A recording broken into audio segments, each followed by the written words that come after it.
નમસ્કાર વિદ્યાર્થી મિત્રો, અક્ષર જ્ઞાન માર્ગ યુટ્યુબ ચેનલમાં આપનું હાર્દિક સ્વાગત છે. મિત્રો, આજે આપણે ધોરણ 5 ની અંદર સીઈટી કોમન એન્ટ્રન્સ ટેસ્ટ. મિત્રો, આપ સારી એવી તૈયારી કરી રહ્યા છો તો તમારા માટે ટેસ્ટ પેપર નંબર 3 આપેલા ટેસ્ટ પેપર 1 અને 2 અહીંયા ચેનલ પર મુકાઈ ગયા છે. જો આપે જોયા ન હોય તો અત્યારે જોઈ લેજો. અને આ ટેસ્ટ પેપર 3 ની અંદર આપણે કયા વિષયની ચર્ચા કરવાના છે તો ગણિતના આઈએમપી પ્રશ્નોની આજે આપણે 12 પ્રશ્નોની ચર્ચા કરવાના છે. મિત્રો, ખાસ તમને જણાવીએ કે પરીક્ષાની અંદર ગણિતના 30 પ્રશ્નો આવે છે.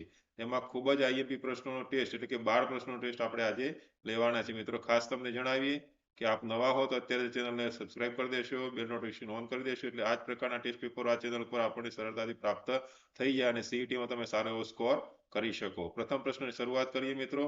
તો અહીંયા હું તમને પ્રશ્નનો જવાબ આપવાનો નથી.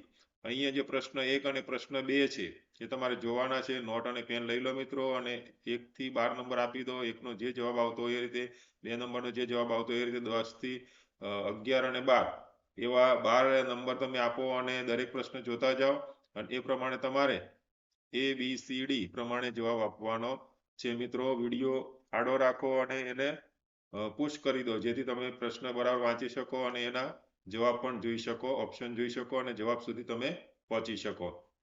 પ્રશ્ન 5 છે ને પ્રશ્ન 6 છે એ સાથે પ્રશ્ન 7 અને 8 ની આપણે ચર્ચા કરી આવવાના છીએ. જ્યારે તમે આ 10 અરે 12 અરે વાહ, કોણ આવી ગયું? અરે વાહ, સરસ સરસ.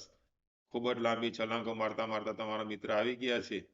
અને હવે આપણે પ્રશ્ન નંબર 9 અને 10 જોવાના છીએ. પ્રશ્ન 9 અને 10 બરાબર જોઈ લો મિત્રો, અને એનો જવાબ તમે નોટ અને પેન લઈ અને તમારી નોટમાં લખી દેજો મિત્રો ખાસ. અને હવે છેલ્લા 11 અને 12 નંબરના પ્રશ્નો તમે જોઈ લીધા પછી આપણે અત્યારે ખાસ આઈએમપી તમને ખાસ જણાવી દઈએ કે ખાસ ને ખાસ તમારા માટે એક જ અગત્યની એપ્લિકેશન. કઈ એપ્લિકેશન? અરે વાહ, તમે તો હોશિયાર છો, તમને ખબર પડી ગઈ.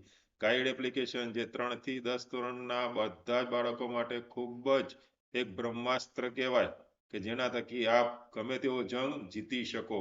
તો તમારે શું કરવાનું છે તો પ્લે સ્ટોર પર જવાનું અને GUIDE લખશો તો તમારે ગાઈડ આવો સિમ્બોલ વાળી એપ્લિકેશન દેખાશે જે તમારે ડાઉનલોડ કરી દેવાની છે. જેના થકી તમે આ સીઈટી પર પ્રવેશ પરીક્ષા અને ધોરણ 3 થી 10 ના તમામ વિદ્યાર્થીઓ સારામાં સારું એવું શિક્ષણ પ્રાપ્ત કરી શકશે અને એ બી બિલકુલ ફ્રીમાં. તો અત્યારે એપ્લિકેશન ડાઉનલોડ કરી લેશો મિત્રો, અને આપણા મિત્રોને પણ ડાઉનલોડ કરાવશો.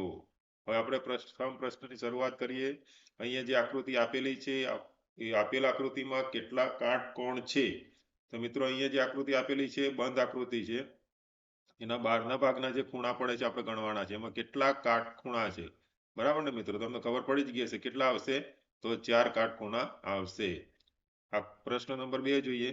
1 કરોડ લખવામાં કેટલા શૂન્ય આવે? મિત્રો, આ પ્રકારના પ્રશ્નો પૂછાતા હોય જે આપણને થોડાક નોર્મલ લાગતા હોય પણ આમ વિચારવા જેવા પ્રશ્ન હોય છે. તો એનો સાચો જવાબ શું આવશે તો આપણે જોઈએ. તો 1 કરોડ અહીંયા લખેલા છે બરાબર. એકમ, દશક, સો, હજાર, 10,000, લાખ, 10 લાખ અને કરોડ. તો કેટલા મીંડા થયા મિત્રો? તો એ પ્રમાણે 1 2 3 4 5 6 અને 7. તો 1 કરોડમાં કેટલા શૂન્ય આવશે? 7 શૂન્ય આવશે. પ્રશ્ન નંબર 3 જોઈએ. ઘડિયાળમાં 4 વાગે કેટલા અંશનો ખૂણો થાય? મિત્રો, ખાસ સમજી લેજો, પરીક્ષાની અંદર ઘડિયાળ પૂછાતી જ હોય છે અને ઘડિયાળ વિશે તમારે ખાસ સમજવાનું. અને ઘડિયાળમાં 4 વાગે એટલે કે 3 પછી અહીંયા 4 આવશે. એક કાંટો 12 ઉપર હશે અને બીજો કાંટો તમારા 4 ઉપર. તો એ પ્રમાણે અહીંયાથી અહીંયા સુધીનો ખૂણો કેટલા અંશનો થશે? મિત્રો, ખાસ તમને જણાવી દઈએ કે બે ક્રમિક અંક વચ્ચે 30 અંશનો ખૂણો થાય. એટલે કે 12 અને 1 વચ્ચે 30 અંશ, 1 અને 2 વચ્ચે 30 અંશ. એ રીતે જેટલા વાગ્યા હશે એ પ્રમાણે તમારે 30 અંશનો ગુણાકાર કરી દેવાનો. એટલે 4 વાગે છે તો 4 ગુણ્યા 30 અંશ એટલે 4 તારી 12, 120 અંશનો ખૂણો બનશે. તો ઘડિયાળમાં 4 વાગે કેટલા અંશનો ખૂણો બનશે? 120 અંશનો ખૂણો બનશે. પ્રશ્ન નંબર 4 જોઈએ. નીચે આપેલા ચારેયની પરિમિતિ સમાન હોય તો કોનું ક્ષેત્રફળ વધુ હશે? અહીંયા પરિમિતિ સમાન છે મિત્રો, ખાસ સમજવાનું. વર્તુળ, ચોરસ, ત્રિકોણ કે લંબચોરસ, તો બધાની પરિમિતિ સરખી છે તો કોનું ક્ષેત્રફળ વધુ હશે? મિત્રો, તમે સમજો છો તો એ પ્રમાણે આપણે જોવા જઈએ તો કોનું ક્ષેત્રફળ વધુ હશે? બોલો જો. અરે વાહ, તમને ખબર પડી ગઈ. વર્તુળનો ક્ષેત્રફળ વધુ હશે. પ્રશ્ન નંબર 5 જોઈએ. એક ત્રિકોણની 3 બાજુઓના માપ 10 સેમી, 12 સેમી અને 13 સેન્ટીમીટર છે. તો ત્રિકોણની હદનું માપ કેટલું થાય? મિત્રો અહીંયા ત્રણેયના માપ આપી દીધા છે. તો ત્રિકોણની હદનું માપ કરવા માટે શું કરવું પડશે? ત્રણેય બાજુના માપનો સરવાળો કરવો પડે. તો 10 સેમી, 12 સેમી અને 13 સેમી. તો ત્રણેયનો સરવાળો કરવા જઈએ તો કેટલું થશે? તો 35 સેમી એનું હદનું માપ થશે. પ્રશ્ન નંબર 6 જોઈએ. વર્તુળના 8 સરખા ભાગ એ દરેક વર્તુળનો દરેક ભાગ ખાલી જગ્યા બને. આ વર્તુળ છે એના 8 ભાગ કરો તો એક ભાગ શું બનશે? 1 અષ્ટાંશ, 5 અષ્ટાંશ, 3 અષ્ટાંશ કે 1 ચતુર્થાંશ? તો શું જવાબ આવશે મિત્રો? તો 8 ભાગમાંથી એક ભાગ એટલે કુલ ભાગ 8 અને એમાંથી એક ભાગ એટલે 1 અષ્ટાંશ જવાબ આવશે. પ્રશ્ન નંબર 7 જોઈએ.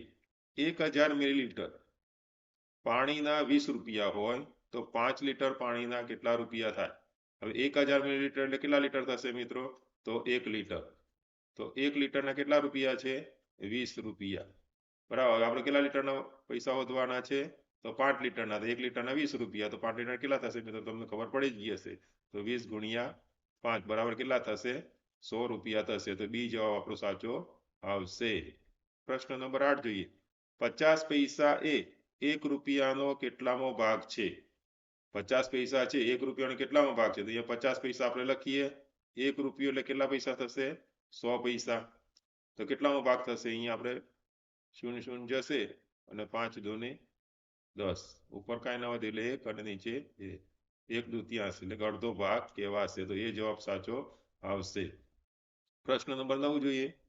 એક જ અવયવ હોય તેવી સંખ્યા કઈ? 2, 0, 1 કે 10? તો જેને એક જ અવયવ છે મિત્રો તમે સમજાશો. 2 તો એના અવયવ વધારે છે, 0 ને તો અવયવ હોતા નથી. તો એક સંખ્યા એવી છે કે જેને એક જ અવયવ હોય, 10 ને તો વધારે હશે.